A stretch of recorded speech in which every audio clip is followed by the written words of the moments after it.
Halo sahabat bonsai, selamat berjumpa kembali dengan channel Agung Oye. Channel ini memang saya dedikasikan untuk para seniman bonsai, penghobi bonsai, kolektor, baik pemula ya, atau yang sudah senior atau yang baru mulai belajar bonsai. Jadi saya ucapin terima kasih kepada teman-teman yang sudah subscribe dan sudah membunyikan lonceng notifikasi. Terima kasih sudah supporting, sudah memberikan saran, memberikan kritik ya, dan komentarnya. Dan bagi yang belum subscribe, silakan subscribe ya, pencet tombol notifikasinya supaya selalu update ya berita-berita bonsai dari channel Agung Oye. Thank you. Oke sahabat bonsai, kita lanjutkan ya.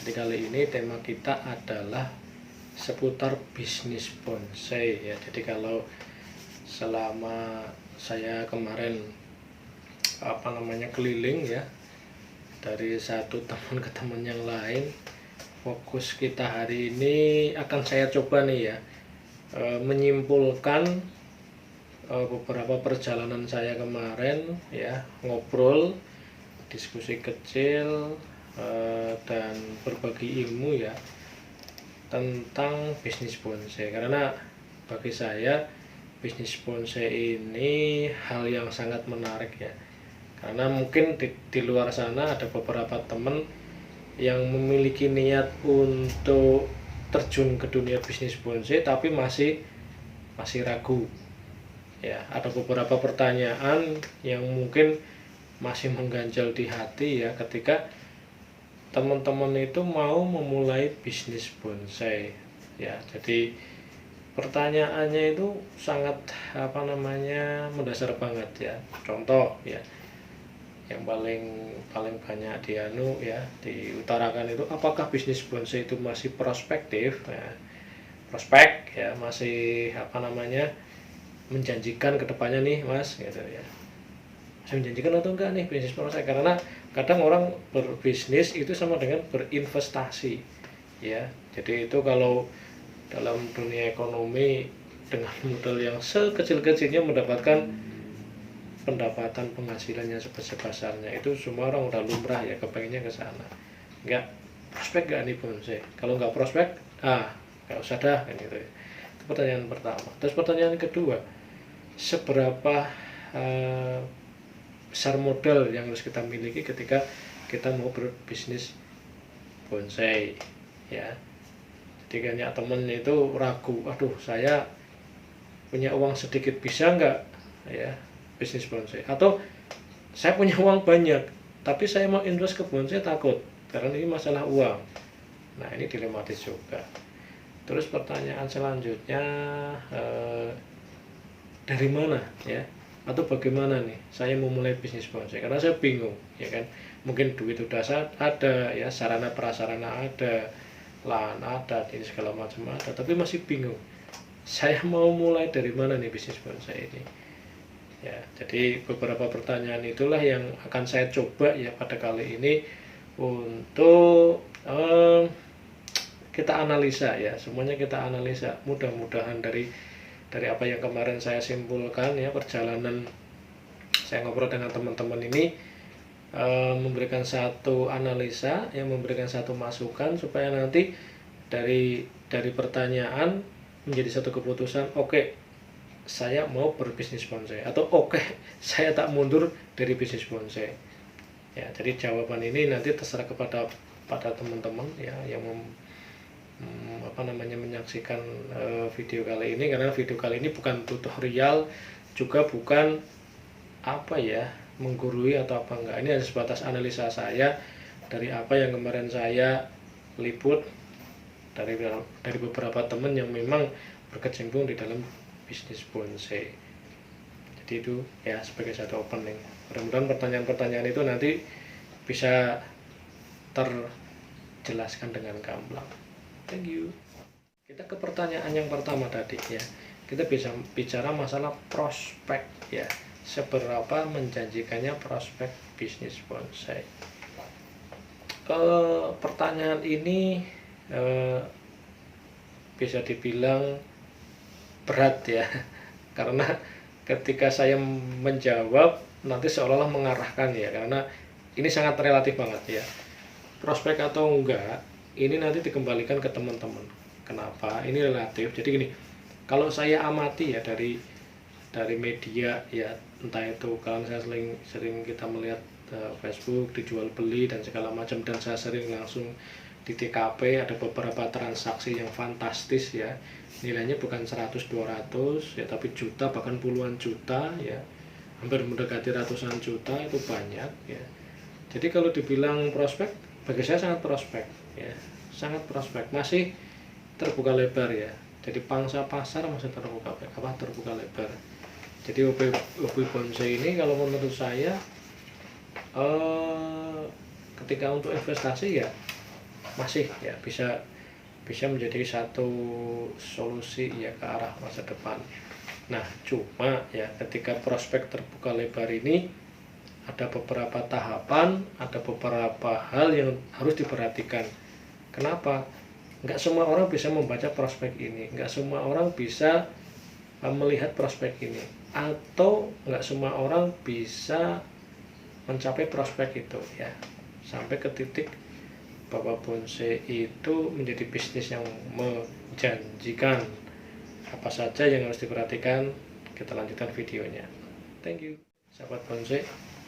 Tadi bicara masalah prospek ya, jadi kalau bicara masalah prospek masih terbuka lebar, masih banyak peluang-peluang bisnis bonsai yang ada di depan sana ya. Artinya kita nggak perlu khawatir ketika itu sudah menjadi satu keputusan ya bagi jenengan ya, bagi teman-teman untuk mengambil poin itu ya pada bisnis bonsai. Keyakinan itu harus nomor satu ya.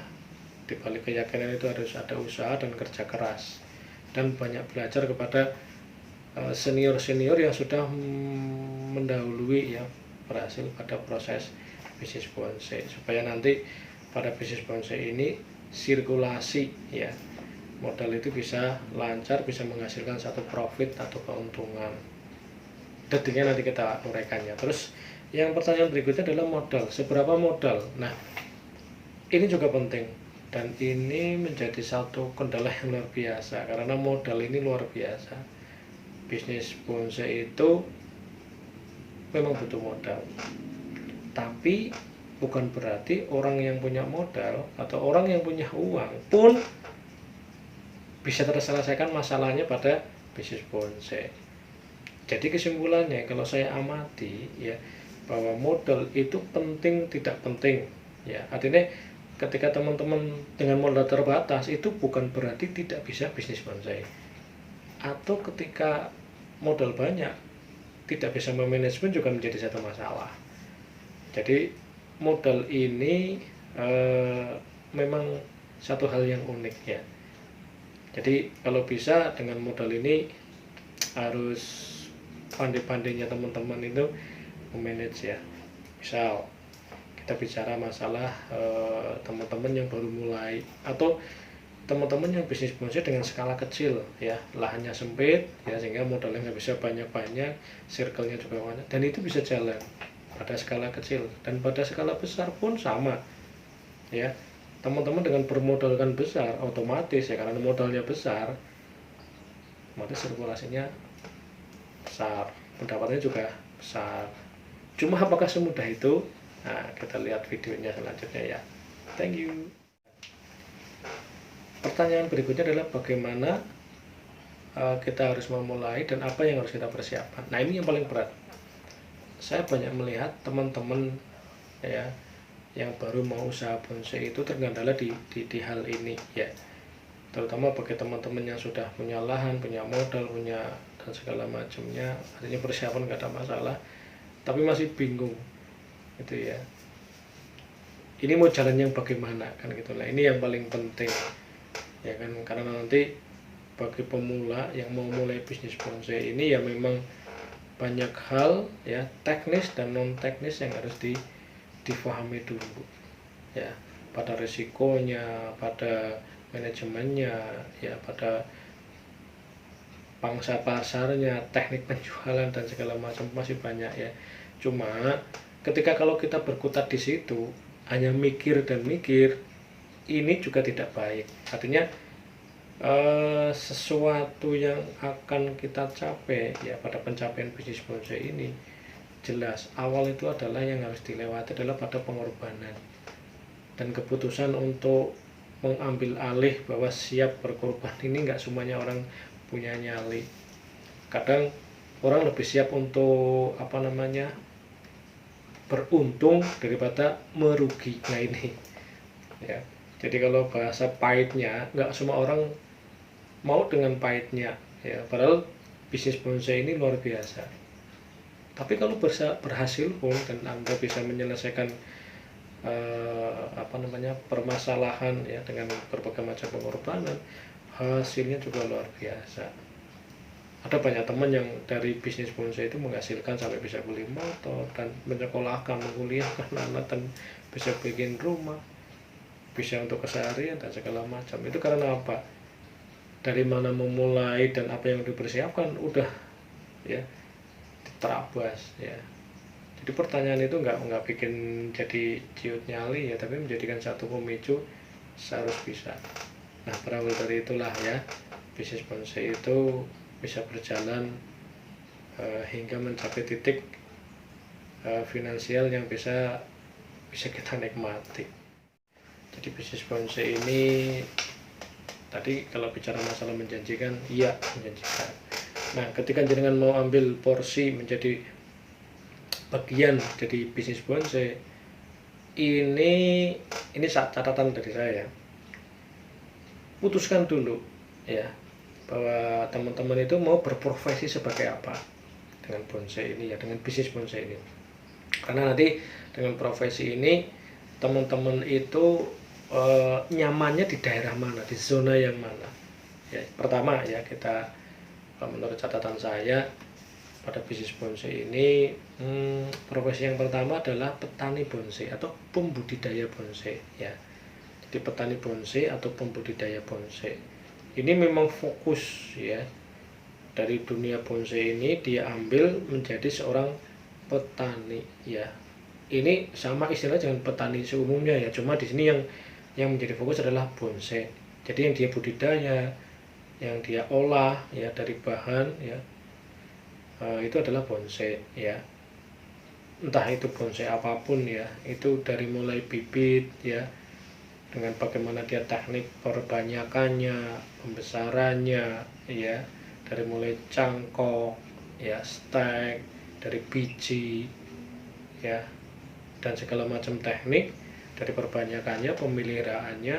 Nah itu wilayah petani ini luar biasa ya, karena di wilayah petani ini seyogyanya memang kalau jenengan memutuskan sebagai seorang petani, karena ini bicara masalah perbanyakan ya, volume ya, jumlah, sebaiknya lahannya luas supaya ketika memutuskan menjadi petani ini memiliki keleluasaan ya. Apalagi kalau ya tergantung nanti petaninya itu bisa satu varietas ya, umpamanya kimeng semua, atau gabungan antara bisa kimeng, ficus ya, dan sinensis dan segala macam ya, itu monggo ya. Jadi petani ini luar biasa, karena profesi petani ini memang kalau saya lihat ada beberapa teman yang memutuskan untuk menjadi petani pun dengan lahan yang luar biasa. Jadi ya, jadi lahan ini menjadi satu syarat mutlak seorang petani supaya apa, pada penjumlahan inilah. Jadi ketika dia menjual dalam partai besar ya kan, mungkin satu harganya 5.000, 10.000 ya, tapi sekali sekian ratus ya kan, kali sekian ribu, itu nilai nominalnya yang luar biasa. Yang berikutnya adalah seller, penjual ya. Kalau saya sering ledek teman-teman itu pakai istilah kolekdol, koleksi yang didol itu bahasa Jawa, dijual. Koleksi yang kalau ditanya mas ini koleksi, iya, harganya berapa, sekian kan gitu loh. Nah ini ketika harganya antara yang punya bonsai dengan yang kepengen punya bonsai harganya cocok, lepas gitu ya. harting lepas, harga tinggi lepas, itu kolektor ya. Jadi dia itu memiliki, entah dia dapat memang udah jadi bonsainya atau masih bahan atau apa, dia koleksi. Sebenarnya kalau dalam dunia bonsai, dia menikmati bonsai yang dia miliki ya, yang dia punya sebagai koleksi. Cuma memang ada titik di mana ketika ya kalau berani sekian, nah itu ya. Jadi itu bisa juga jangan ambil ya, hobi bisa dikoleksi, bisa didol, nah dijual ya. Terus yang selanjutnya adalah broker. Broker itu kalau dalam bahasa ya apa ya, calo ya, atau makelar lah. Jadi gini, kadang saya lahan nggak punya, bonsai juga nggak punya, tapi saya market itu pangsa pasar ya, tempat saya untuk menjual ada, entah itu pakai media Facebook atau apapun, atau kadang dari mulut ke mulut, punya barang ini nggak ada ya. Ada bukan berarti di rumah ada ya, rumah kelar itu kadang dia ada di rumah tapi punya barang di rumah maksudnya, tapi kadang dia ngambil dari tempatnya orang, dari teman, itu juga profesi ya gitu. Jadi hanya apa namanya ya, ngambil barang-barang punya orang, dia ambil, dia publish ya, kadang dijual beli atau di mana, dia tawarkan ke orang, laku ya sudah, selesai masalah. Yang penting cocok harganya, saling cocok ya. Jadi ini profesi penting, artinya tidak semua orang bisa menjadi petani, tidak semua orang menjadi makelar, tidak semua orang menjadi kolektor, tidak semua orang bisa apa namanya menjadi reseller ya, masing-masing ya. Jadi tentukan, atau nanti ya petani, ya kolektor, ya makelar, bisa semuanya bagus ya. Jadi profesi ini supaya nanti sebetulnya memberikan satu batasan supaya saya fokusnya di mana nih. Karena kalau sudah fokus dalam satu titik dalam bisnis ini ya nggak kemana-mana ya. Jadi pencapaian progresnya itu akan tercapai dengan maksimal ya. Satu profesi lagi yang unik ya dari dunia bonsai itu adalah trainer ya. Jadi trainer kalau menurut saya ini sangat unik, kenapa gitu loh. Banyak pengkolektor bonsai tapi dia tidak punya waktu ya, tidak punya waktu untuk memelihara, membentuk ya, memprogram ya bonsai yang menjadi koleksinya ya.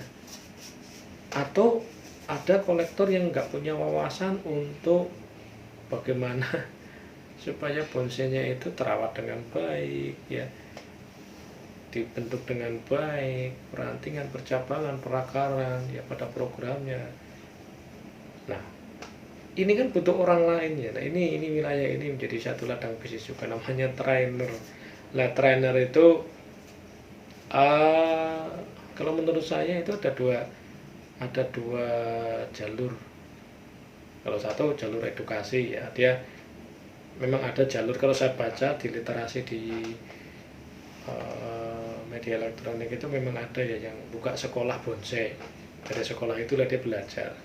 Untuk menjadi trainer itu nggak mudah ya, ada pengalaman ya, ada jam terbang ya, terus ada nilai estetika dan kemampuan tangan ya, kemampuan bagaimana menghasilkan bonsai-bonsai yang ya, kalau teman-teman ada ya, beberapa teman itu sengaja dia mengkoleksi bonsai untuk diadu di atas meja ya, jadi event to event ya kan itu. Jadi trainer ini juga satu lahan bisnis gitu loh. Itu kalau dilihat dari jenis trainer yang edukasional ya. Jadi dia ngambil pendidikan memang sengaja menjadi trainer. Tapi ada yang karena jam terbang ya, dan hasil karyanya juga sudah banyak dinikmati dan diakui teman-teman, sehingga sebetulnya label trainer itu sangat relatif banget ya. Jadi jam terbangnya bukan ukuran ya, tapi hasil itu lebih penting ya. Hasil karya seseorang ketika dia mentrainer pohonnya ya, mentrain ya, training, membentuk bonsai, dan semua orang mengakui ya, kewasnya dapat, tekniknya dapat, hasilnya dapat, progresnya dapat ya. Apalagi ketika dia ditunjuk menjadi trainer ya, setiap bonsai yang dia training, yang dia bentuk itu selalu juara. Nah itu jika itulah ya, trainer ini luar biasa. Nah inilah yang dicari oleh para pebonsai pemula ya, entah itu yang mau belajar atau belajar. Aku lagi dalam proses belajar, tempat dimana bertanya, tempat dimana mencari ilmu pengetahuan tentang bonsai ya. Jadi kolektor yang membutuhkan dan juga membutuhkan ya, dan tarifnya luar biasa. Saya sendiri pernah, angkanya fantastis ya. Ya wajar, seorang trainer itu gajinya luar biasa mahal. Atau kadang ada istilah jam kerja saya itu mahal. Itu saya menarik di situ karena apa? Seorang trainer itu kan nggak semua ya. Kalau gini ya teman-teman, seorang mekanik ya, mekanik itu tiap hari dapat pelanggan, motor rusak masuk ya kan gitu ya. Kalau mekanik ya, tunggu tenaga ahli yang lain, teknisi iya, karena banyak. Nah kalau trainer nggak semua orang punya bonsai, makanya sekali dia di hire ya, Mas datang ke rumah ya, itu bonsai saya ada berapa pohon, oke siap, sehari sekian, tinggal nanti berapa hari itu dihitung bayar gitu ya. Jadi ya trainer ini luar biasa. Kalau teman-teman punya kemampuan itu dan dilegitimasi dan diakui, silahkan ambil ya. Jadi ketika kan tidak menutup kemungkinan ya, seorang petani ya, karena dia sering mengolah rasa dengan bonsainya, dia terbentuk menjadi satu karya-karya ya. Ketika dia dari petani membentuk bahan bonsai dan sampai dia bisa dijual, diakui bahwa wah bentuknya bagus, Mas datang ke rumah ya, ini bonsai jenengan kok bagus-bagus bentuknya, ayo. Nah itu kan sebuah pengakuan, hingga jadilah trainer ya. Dan itu sah-sah saja menjadi satu profesi dalam bisnis bonsai. Tadi profesi sudah, mudah-mudahan teman-teman itu punya passion, dimana pilihan mau ditentukan, dan di passion itulah dari totalitas memilih menjadi profesi dalam bisnis bonsai itu menghasilkan satu profit yang bagus dan maksimal. Teman-teman, yang selanjutnya adalah apa saja yang dipersiapkan ketika kita mau bisnis bonsai ya. Jadi kalau mau bisnis bonsai apa aja sih yang disiapin? Jadi ini kalau berdasar apa yang saya amati ya, kembali ini bicara masalah pengamatan analisa. Yang pertama adalah yang dibutuhkan dalam bisnis bonsai adalah modal, duit. Nah, itu penting gitu loh. Tapi juga nggak penting kembali ya, saya utarakannya seperti semula ya. Dan tempat ya. Jadi modal ya, uang dan tempat itu satu mata rantai yang nggak bisa dipisahkan ya. Jadi ya karena kita mau bisnis bonsai, ada barangnya, dan barang ini nggak bisa dong karena barang-barang bonsai ini ya memang alternatif yang harus kita ambil. Pasti itu ada apa namanya, nilai yang harus kita beli ya kan gitu loh, dari produk bonsai itu sendiri ya. Sehingga nanti sebelum kita jual itu yang kita perlakukan dia sebagai bibit atau bonsai setengah jadi atau bonsai jadi ya. Kalau udah punya bonsai gak punya tempat mau taruh mana, sebagai satu display ya kan gitu loh. Ini udah bicara masalah detailnya ya, detail dari bisnis ketika kita mau mengambil bisnis bonsai. Sehingga modal yang penting ya, tempat juga lebih penting lagi. Makanya saya sering, kalau orang yang punya lahan bonsai dan dia bisnis murid bonsai itu, saya kira udah luas, masih bilang mas ini masih kurang luas. Karena bonsai itu memang asik banget ya, kalau sudah punya varietas apalagi banyak. Ini bicara masalah kembali kepada teman-teman yang berkecimpung dalam bonsai, yang menjadi petani budidaya. Apalagi kalau jumlahnya banyak, itemnya juga banyak, jenis bonsainya juga banyak, otomatis lahan ini menjadi satu kendala ya.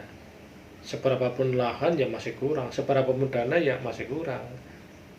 Terus apakah ketika saya nggak punya dana, nggak punya tempat, nggak bisa bisnis bonsai? Enggak juga. Banyak teman-teman yang memiliki lahan sempit, dia cuma di pelataran, di samping rumah, kadang tanahnya orang yang cuma seberapa petak, itu aja bisa bikin bisnis bonsai. Terutama bagi pemula-pemula yang tidak memiliki modal, nggak punya itu, jangan malu, jangan ragu, jangan putus asa ya. Seberapapun yang Anda punya, seberapapun yang Anda miliki, maksimalkan itu. Yang jelas pesan saya, ketika jenengan bisnis dengan dunia bonsai, hasilkan dulu bonsai yang berkualitas. Lebih baik lahan sempit tapi bonsainya berkualitas, itu akan memiliki nilai jual tinggi ya, daripada modal banyak lahan luas ya, tapi kalau bonsainya nggak dilirik orang bagaimana ya. Jadi maksudnya begitu. Monggo relatif mana yang mau diambil. Yang jelas ketika modal dan tempat ini menjadi satu prasyarat, itu harus ada dulu ya. Terus yang selanjutnya adalah, saya pernah punya satu pengalaman menarik ketika saya sharing dengan para senior. Apa yang harus saya miliki dulu nih ketika saya mau bisnis bonsai budidaya? Ya barangnya dulu ya, jumlah barangnya dulu, itemnya dulu ya. Kalau mau jual bonsai, nggak punya bonsai mau jual apa kan gitu ya. Bonsai itu berawal bisa juga dari bibit bonsai, bahan bonsai, bonsai setengah jadi, bonsai yang jadi. Walaupun dalam terminologi bonsai nggak ada bonsai jadi karena dia progres dinamis terus menerus ya, tapi bonsai itu harus punya dulu ya, karena nanti ada nilai yang berbeda antara bahan bonsai, bonsai yang sudah progres ya, bonsai yang setengah jadi, yang bonsai jadi itu memiliki kasta sendiri-sendiri harganya. Nah, jadi kan mau main daerah mana, jadi kan mau teman-teman mau ambil di daerah mana, itu harus ada dulu, bahannya harus ada dulu ya. Mas bisnisnya Pak bonsai, ada apa di rumah? Nggak ada lah ya gitu ya. Jadi harus punya bonsai dulu. Ada bonsainya, ada di mana? Di teman. Nah, begitu ya. Jadi bonsai harus ada dulu, bahannya harus ada dulu, supaya nanti ketika teman-teman terjun di dalam jual beli bonsai, nah syukur bahan-bahan yang teman-teman punya itu memang kualitasnya bagus ya. Jadi ini yang paling penting ya. Ini yang selanjutnya adalah ketika kita mau berbisnis bonsai, apa yang harus kita siapkan? Ini sarana penting banget ya. Di dunia bonsai ini kita berhadapan dengan tanaman yang kita perlakukan dengan berbagai macam teknik. Nah, di dalam teknik ini membutuhkan tool peralatan ya. Pada prosesnya ketika kita memiliki bonsai yang akan kita bisniskan, karena supaya bonsai ini memiliki karakter yang kuat ya, estetika tinggi, makanya kita program, kita memiliki teknik-teknik tertentu untuk membentuknya. Sarananya lumayan banyak yang harus kita siapkan. Pertama ada gunting. Gunting itu macam-macam ya, catok ya, terus catok juga macam-macam ya. Terus ada kawat ya, ada pupuk ya, dan juga nanti ya tentunya ada pot, media ya kan, dan pengairan. Wah, ini peralatan ini sangat penting banget ya, sangat menunjang sekali kualitas bonsai yang teman-teman miliki ya. Jadi ketika peralatan ini tidak dimiliki, otomatis ya kualitas bonsai kita juga nanti akan bermasalah gitu loh. Tapi tunggu dulu ya. Teman-teman, saya pernah mendapat ilmu yang luar biasa ya. Bagaimana membentuk bonsai tanpa kawat? Itu luar biasa satu teknik. Sebetulnya kawat itu nggak murah ya. Makanya di sini ketika kita punya banyak bahan bonsai, kalau kita kawatin semua, waduh, kelenger ya, pusing kawatnya. Kecuali yang punya modal gede ya. Makanya kalau kemarin saya terangkan itu dengan teknik cut and grow ya, potong, tumbuh, seleksi, cabang, ranting, dan segala macam ya. Jadi kalau peralatan ini saya saranin bagi yang pemula yang masih tapi kepengen bisnis bonsai ya nggak masalah, kuasai dulu ilmunya ya tentang berbonsai ya. Nanti peralatan seadanya, saya dulu awal-awal juga bonsai gunting kumis, gunting kertas, motongnya pakai tang, ya kan, catok aja nggak punya, ya geraji seadanya, ya kan gitu loh. Apalagi kawat, jadi kadang ya sedih ya, tapi nggak menutup kemungkinan ya teman-teman yang punya bonsai di rumah ya, yang kepengen nggak masalah, berekspresi saja ya. Toh tanpa kawat bisa, dengan peralatan seadanya juga bisa ya. Ketika teman-teman mau terjun ke dunia bonsai harus kuasai ilmu. Ini nyawanya bisnis. Kenapa? Karena dalam bisnis bonsai kita harus punya ilmu. Yang pertama adalah ilmu botani, yang kedua adalah ilmu bonsai itu sendiri, yang ketiga ilmu manajemen tentang perawatan pemeliharaan bonsai, yang terakhir adalah ilmu pemasaran ya. Wah, ini mata rantainya luar biasa. Ketika bisa menguasai semua dan bisa mempraktekkan semua, dapat dipastikan ya bisnis akan terus berkesinambungan. Tapi salah satu ilmu tidak kuasai, wah bincang, susah ya. Karena kita mau nyemplung ke dunia bisnis yang terus berkesinambungan, toh istilahnya bisa menghasilkan terus ya. Begitu. Yang pertama tadi ilmu botani. Ilmu botani itu penting karena apa? Kita berhadapan dengan tanduran, tanaman, pohon yang kita pindahkan dari alam, kita taruh di pot ya, kita desain sedemikian rupa supaya ada nilai estetikanya, sehingga ketika kita tidak tahu ilmu botani tentang perakarannya, batang, ranting, dahan, bagaimana fotosintesis, bagaimana sinar matahari, bagaimana karakter tanah, bagaimana pupuknya, bagaimana kadar airnya gitu ya, bagaimana medianya, bagaimana tempatnya, supaya apa? Bonsai, tanaman yang kita tadinya alam, kita duplikasi ke dalam pot supaya tumbuh ya dalam media yang terbatas tapi kesuburannya terjamin. Kalau nggak punya ilmu botani, wah banyak yang tewas.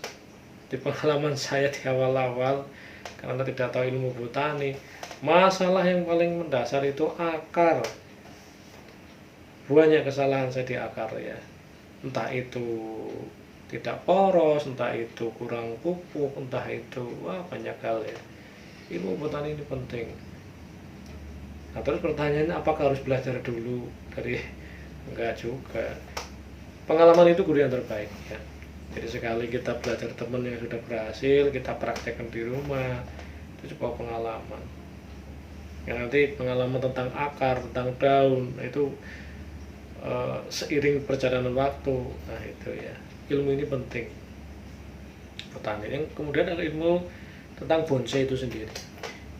Jadi bonsai itu ketika kita punya pohon ya, yang akan kita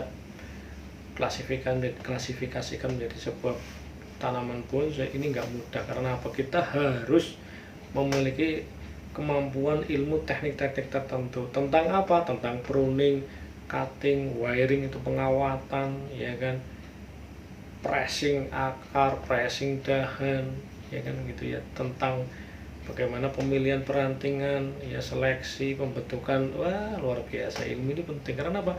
Yang akan kita jual adalah estetika dari sebuah pohon. Kalau ilmu bonsai nggak punya, pohon kita ala kadarnya, wah udah ya, harganya anjlok, bahkan nggak laku ya. Jadi kita mengangkat pohon dari seni estetika, dari hasil karya kita sendiri dengan penguasaan teknik ilmu perbonsaian, tentang gerak dasarnya, flow-nya ya, arahnya, dimensinya. Wah itu penting ya. Itu kapan bisa dicapai? Kembali jam terbang. Semakin lama Anda berkecimpung di dunia bonsai akan terasa 1 tahun, 2 tahun, 3 tahun. Nah itu ya. Oke sahabat bonsai, kita lanjutkan ya. Dan ini yang terakhir yang paling penting ya, ini ilmu yang luar biasa. Jadi kita bicara masalah sudah ke manajemen keuangan ya, dan ada beberapa strategi nanti. Jadi Eh, Manajemen keuangan pada perawatan ya, juga dalam bisnis bonsai itu penting banget ya. Jangan sampai ada istilah barang habis duit habis. Nah ini yang fatal ya. Jadi kalau bisa kesinambungan antara ketersediaan barang, modal juga tetap stabil, keuntungan terus mengalir. Nah ini yang paling paling nggak semua orang bisa di wilayah ini ya. Ini yang paling wah, susah, nggak semua orang bisa. Tapi ada orang yang bisa melewati ya, karena manajemennya dia cakep, cantik ya, dan dia bisa memanage demikian rupa dari modal yang dia miliki sampai terus berjalan ya, barang terus bertambah, keuntungan terus mengalir ya. Itu manajemen keuangan pada bisnis bonsai. Begitupun dengan perawatannya, modal sekian ya diolah dalam sekian waktu, karena bisnis bonsai itu nggak finish kayak orang bikin pisang goreng cemplung bolak-balik angkat jual, enggak, ada waktu. Nah ini yang strategi ini yang harus dipecahkan ya, kelak akan kita bikin videonya. Terus yang selanjutnya adalah manajemen pangsa pasar. Teman-teman bisa nyemplung ke dunia bisnis ini, sudah mempraktekkan di rumah, lahan sudah, modal sudah ya, tapi nggak bisa membaca pangsa pasar, mau dijual kemana? Mau dia jadi hiasan di rumah atau jadi koleksi di rumah kan gitu ya. Ya karena namanya bisnis otomatis dijual ya, gitu loh. Pengalaman saya, kebanyakan orang ya ketika dia bisnis terjun di dunia bonsai ini, kebanyakan malu menjual kan gitu ya, malu, takut nggak laku dan segala macam ya, takut dimurahkan atau terlalu mahal dan segala macam ya kan gitu. Ini pangsa pasar penting, cari segmen pasar yang benar-benar pas untuk bonsai teman-teman ya, banyak forum ya. Terus pangsa pasar penting ya, kemana jaringan melempar barang, dan bagaimana barang Anda itu dijual dengan teknik apa ya kan. Diem di rumah nunggu orang datang beli ke tempat teman-teman, atau kita menggunakan media ya, bisa Facebook, dijual beli, forum, Instagram, YouTube atau apa, sekarang banyak banget fasilitas ya. Itu semuanya sarana, gunakan ya. Jadi itu ya teman-teman, di manajemen keuangan ini sangat penting banget. Karena banyak orang yang berputus asa di tengah jalan karena apa, manajemen keuangannya itu gagal. Ada gagal di manajemen keuangannya, ada gagal di manajemen pemasarannya ya, ada gagal di teknik penjualannya ya, mau konvensional atau yang sekarang sudah ke media ya, elektronik dan segala macam. Nah ini menjadi satu tantangan tersendiri bagi seorang hobi bonsai yang terjun ke dunia bisnis bonsai. Oke sahabat bonsai, saya berterima kasih sekali ya. Jadi video kali ini adalah hasil ketika saya meliput teman-teman dengan HP ini ya. Artinya apa? Saya banyak mendapat pelajaran berharga ya. Jujur kalau saya sendiri, jadi gini teman-teman, tidak menutup kemungkinan kita harus mengantisipasi situasinya tidak menentu ini dengan sesuatu yang bisa menghasilkan uang ya. Atau mungkin ada teman-teman berpikir, besok saya ketika hari tua mau ngapain ya, atau saya punya uang banyak, luhan atau saya lahan ada, saya mau ngapain, sementara senang bonsai ya kan gitu loh. Nah ada kadang terpikirkan daripada konsumtif ya, lebih ke arah produktif. Nah di video ini arahnya ke sana, walaupun ini baru global ya, belum ke detailnya next video akan kita urai satu persatu. Ada beberapa tips trik khusus dari teman-teman yang diceritakan ke saya sehingga bisa survive dan kadang bisa menghasilkan sesuatu yang luar biasa dengan bisnis bonsai ini. Jadi mungkin kali ini dulu ya, kali ini sekian dulu yang bisa saya uraikan kepada teman-teman. Nanti next video akan kita perdalam lagi. Sekali lagi ini hasil dari analisa ya, semoga bermanfaat, semoga menginspirasi, semoga teman-teman bisa mendapat satu ide ya dari bisnis bonsai ini. Yang terpenting dari bisnis bonsai ini adalah hasilkan dulu sebuah bonsai yang memiliki nilai tinggi. Pasar akan mencari Anda. Ya. Cakep.